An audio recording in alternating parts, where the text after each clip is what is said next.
കണ്ണൂരിൽ അതിശക്തമായ മഴ പെയ്ത ദിവസമായിരുന്നു ഇന്ന്. രാവിലെ ഒരു 8 മണിയോടുകൂടി മഴ പെയ്യാൻ തുടങ്ങി. ഇപ്പോഴും ജില്ലയുടെ എല്ലാ ഭാഗങ്ങളിലും മഴ പെയ്തുകൊണ്ടിരിക്കുകയാണ്. അല്പം ശമനമുണ്ടെങ്കിലും മഴ പൂർണ്ണമായും മാറി നിൽക്കുന്ന സാഹചര്യം ഇപ്പോഴും ഇല്ല. രാവിലെ തന്നെ കണ്ണൂർ ഈ പയ്യാമ്പലം ഭാഗങ്ങളിൽ അതിശക്തമായ തിരമാലകളും മറ്റും ഉണ്ടായി. അവിടെ നിന്ന് ആൾക്കാരെ മുഴുവൻ ഒഴിപ്പിക്കുകയും ചെയ്തു. കടൽ കാണാൻ വന്ന മറ്റ് കർണാടക സ്വദേശികളായ ആൾക്കാരായിരുന്നു കൂടുതലും. അവിടത്തേക്കുള്ള വാഹന ഗതാഗതവും പോലീസ് തടഞ്ഞു.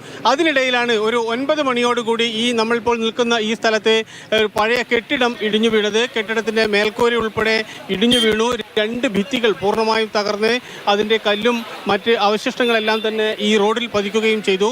ആദ്യത്തെ ഒരു ആശങ്ക ഇതിലൂടെ പോകുന്ന ആരെങ്കിലും അതിനകത്ത് പെട്ടുപോയിട്ടുണ്ടോ എന്നതായിരുന്നു. പിന്നീട് JCB ഉൾപ്പെടെയുള്ള ഉപകരണങ്ങളും മറ്റും കൊണ്ടുവന്ന് വലിയ രീതിയിൽ ഫയർഫോഴ്സും നാട്ടുകാരും പോലീസും എല്ലാം ചേർന്ന് രക്ഷാപ്രവർത്തനങ്ങൾ നടത്തി. ഏറ്റവും പെട്ടെന്ന് തന്നെ ഇവിടെ നിന്ന് ഈ മണ്ണും മറ്റും നീക്കം ചെയ്യുകയും ചെയ്തു. അതിനിടയിൽ ആരും ഉണ്ടാവുകയോ അത്തരം ആളപായമോ അതുമായി ബന്ധപ്പെട്ട പരിക്കുകളോ ഒന്നും തന്നെ ഉണ്ടായില്ല.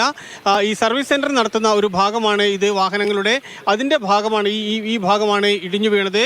ഈ റോഡാകട്ടെ LIC റോഡിലേക്കുള്ള ഒരു റിംഗ് റോഡായി പ്രവർത്തിക്കുന്നതാണ്. സാധാരണ നിലയിൽ ഇതിലൂടെ ആൾക്കാർ ഒരുപാട് പോവുകയും വരികയും ഇരുചക്ര വാഹനങ്ങളെല്ലാം തന്നെ ഗതാഗതം നടത്തുകയും ചെയ്യുന്ന സ്ഥലമാണ്.